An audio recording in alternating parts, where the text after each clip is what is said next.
आज के समय में व्यक्ति को ये लगने लगा है कि उसे जो भी कुछ जीवन में मिलेगा वो उसे बाहर से ही मिलेगा। अब चाहे वो सौंदर्य हो, चाहे वो स्वास्थ्य हो, और चाहे उसके जीवन का सुख हो, आनंद हो, उसे लगता है कि सब कुछ बाहर से मिलेगा और उसे इनमें से मिल कुछ भी नहीं रहा है, क्योंकि ये जितनी भी विषय वस्तु हैं ये आंतरिक हैं, बाह्य नहीं है। इसको मैं ऐसे आपको समझाना चाहूंगा, जैसे आपके बाल खराब होने लगे, बाल आपके झड़ने लगे, तो आप क्या करेंगे? बहुत सारे ट्रीटमेंट कराएंगे, बाहर से बहुत सारी चीजें अप्लाई करेंगे, लेकिन आयुर्वेद कहता है कि बाल तो अस्थि धातु का मल यानी कि बाय प्रोडक्ट हैं। तो अगर अस्थि धातु ठीक नहीं है तो बाल ठीक नहीं रह सकेंगे।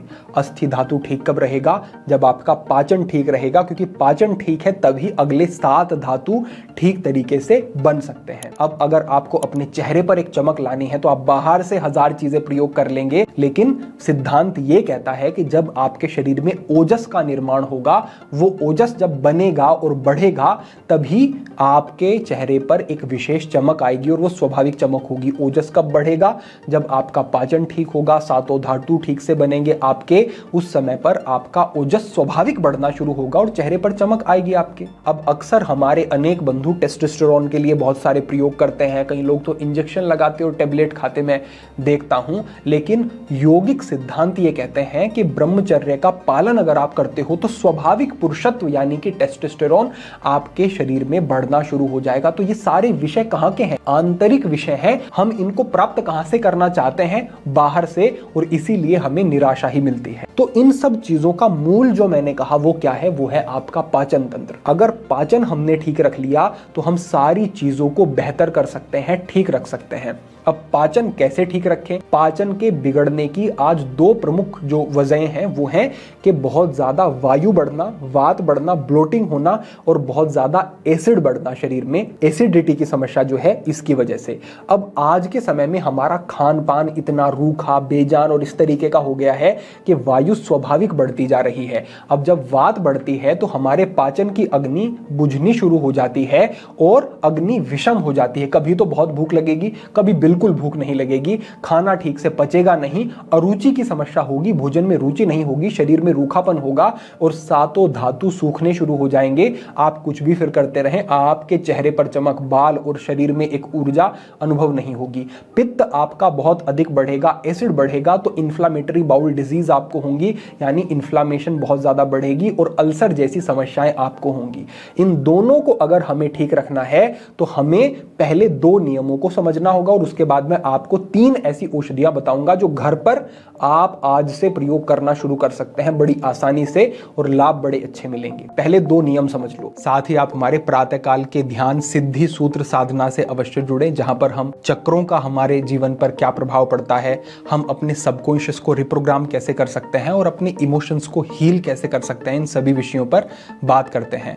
उस व्यवस्था से जुड़ने के लिए जो लिंक है ऐप का वो आपको डिस्क्रिप्शन में प्राप्त हो जाएगा, तो उस व्यवस्था का भी आप हिस्सा बने और अब आप आगे बढ़ें और अपने इस मूल विषय को समझें।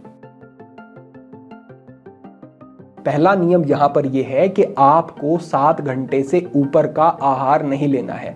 आहार आपने बनाया या तो अभी उसको खा लो या फिर 7 घंटे के अंदर खा लो, इससे ज्यादा देर ना हो। अब ये फिल्टर आप लगाओ एक और देखो कि आप फिर कितनी सारी चीजों से बचोगे, क्योंकि जितनी चीजें आप बाजार से ला रहे हो सारी चीजें सालों सालों की एक्सपायरी के साथ आ रही हैं। अब जो एक चीज है, एक दही है, एक दूध है, वो 1 महीने की एक्सपायरी तक है, घर पे तो वो अगले दिन तक ठीक नहीं रहता है। तो उसमें क्या ऐसा डाला गया है कि वो 1 महीने तक बाहर धूप में भी पड़ा रहेगा तब भी खराब नहीं होगा? आप खुद सोच लो कि वो दूध है या आपके लिए विष का काम करेगा। तो इन सारी चीजों से आप बच जाओगे तो आपका पाचन दुरुस्त रहेगा। दूसरा नियम ये है कि जो चीजें बहुत प्रोसेस कर दी गई हैं उनको नहीं खाना है। जैसे कि आप आटे से फिर मैदा बना दिया, मैदे से फिर आज ये जो फास्ट फूड, जंक फूड मैदे से बन रहे हैं, ये बन गए, फिर उनको तल भून दिया, ये सारी चीजें बड़ी हानिकारक हैं, इनसे बच जाओ।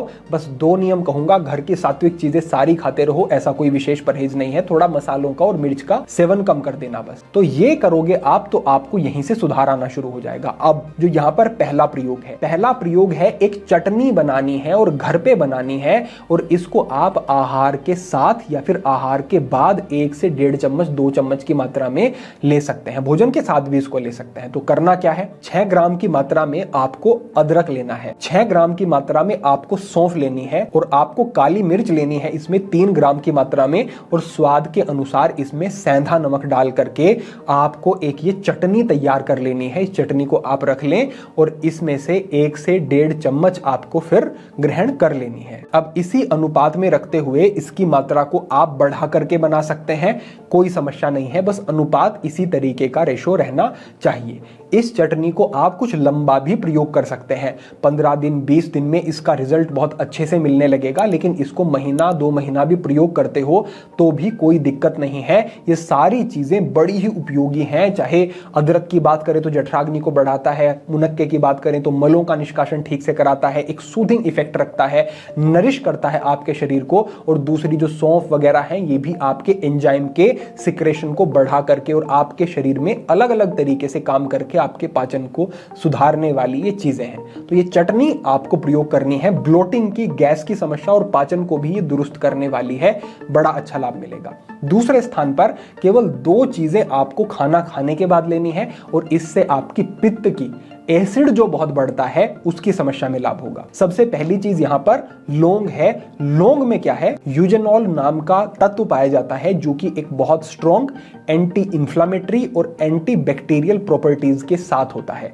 तो जो इंफ्लामेशन आपके पेट में बढ़नी शुरू हो जाती है उसको ये कम करता है, फायदा मिलता है। साथ ही जो एंजाइम है आपके भोजन को जो पचाने के लिए जरूरी है, उन एंजाइम के सिक्रेशन को भी ये बढ़ाता है। तो लौंग का प्रयोग उपयोगी है पित्त की समस्या में। दूसरी है इलायची। अब इलायची में कार्बोनेटिव प्रॉपर्टीज होती हैं जो कि क्या काम करती हैं, आपके पेट में जो एसिड है ना उसको रेगुलेट करने का काम करती हैं। अब एसिडिटी की समस्या में क्या हुआ, एसिड बहुत ज्यादा बढ़ना शुरू हो जाता है। ऐसे में जब ये आप इलायची का प्रयोग करेंगे तो उस एसिड को रेगुलेट ये करेगी और आपको पित्त की समस्या में अच्छे लाभ मिलेंगे। इसको प्रयोग कैसे करना है, खाना खाने के बाद 1 इलायची और 1 लौंग को मुंह में आप रखो, हल्का सा इसको चबा सकते हो और फिर इसको चूसते रहो, सलाइवा इसके साथ जाएगा, वो भी उपयोगी है। इतना केवल आप करो 2 बार आहार के बाद दिन में, और निरंतर इसको आप प्रयोग कर सकते हो। इससे आपको बड़े अच्छे लाभ मिलेंगे और धीरे धीरे जो एसिड की, पित्त की समस्या है इसका समाधान हो जाएगा। अब ये प्रयोग सरल भी है और आप आसानी से इसको कर भी सकते हैं, तो आज से इसको करना शुरू करें। और अब अंत में मैं आपको एक प्रयोग बता रहा हूं। ये प्रयोग ऐसा है कि अगर आपको बहुत ज्यादा दिक्कत हो जाती है कभी, यानी कि बहुत एसिडिटी, बहुत ज्यादा आपको गैस बन रही है, ब्लोटिंग हो रही है, तुरंत आप उसमें रिलीफ चाहते हैं, तो ये प्रयोग आप ले सकते हैं। इसको 3 4 5 दिन तक लगातार ले सकते हैं, लेकिन उससे अधिक नहीं। उससे अधिक चाहिए तो फिर पीछे की जो ये 2 चीजें बताई हैं इनका ही प्रयोग करना है। तो बहुत ज्यादा ब्लोटिंग है, एसिड है और लग रहा है कि मुझे कोई दवाई लेनी पड़ेगी, ऐसी स्थिति है, तो करना क्या है, सौंफ, सौंठ और अजवाइन 50-50 ग्राम की मात्रा में लो और 100 ग्राम की मात्रा में काला जीरा लेना है। सौंफ, सौंठ, अजवाइन और काला जीरा, ये 4 चीजें हैं, इनको रोस्ट करके आप रख लो और 50 ग्राम की मात्रा में इसमें खाने वाला सोडा, सोडियम बाइकार्बोनेट आप डाल देते हैं और इसको आप फिर ग्राइंडर में ग्राइंड करके इसका एक पाउडर बना लें और खाना खाने के बाद आधा चम्मच लेकर के ऊपर से 2 घूंट गुनगुना पानी आप पी लो। इतना सा प्रयोग आप ये करके देखो, तुरंत आपको 10 से 15 मिनट के अंदर ही आपको राहत मिलेगी। आप अपने घर पर इसको बना करके जरूर रखें। किसी को भी असुविधा है तो आप इसको दे सकते हैं। जो आप टेबलेट खाते हैं उनसे जो नुकसान होते हैं उससे आप बच जाएंगे, बल्कि उल्टा ये आपके पाचन को अच्छा ही करेगा और पित्त की और ब्लोटिंग की समस्या में भी ये लाभ देगा। तो ये 3 आसान से प्रयोग और 2 नियम है। बाकी अपनी एक समझ है, अपना एक विवेक है कि कैसे हमें अपने इस धरोहर का प्रयोग करके अपने शरीर को बचाना है और अपने आप को स्वस्थ रखना है। ये अपनी एक समझ है, आपको खुद होनी चाहिए। ठीक है, हमारा उद्देश्य है कि आप इन सरल चीजों का प्रयोग करके योग के माध्यम से अपने शरीर को स्वस्थ रखें, ध्यान के माध्यम से आप अपने मन को स्वस्थ रखें, ये हमारा उद्देश्य है। तो आज के लिए आपके लिए यही प्रेरणा थी, यही मार्गदर्शन था। भविष्य में और भी महत्वपूर्ण विषयों पर मार्गदर्शन होता रहेगा, तो आप इस स्थान पर भी जरूर जुड़ें, जिससे कि निरंतर मार्गदर्शन प्राप्त होते रहें। सभी के लिए प्रार्थना, सभी के लिए मंगल कामना। आज के लिए इतना ही। ओम नमः शिवाय।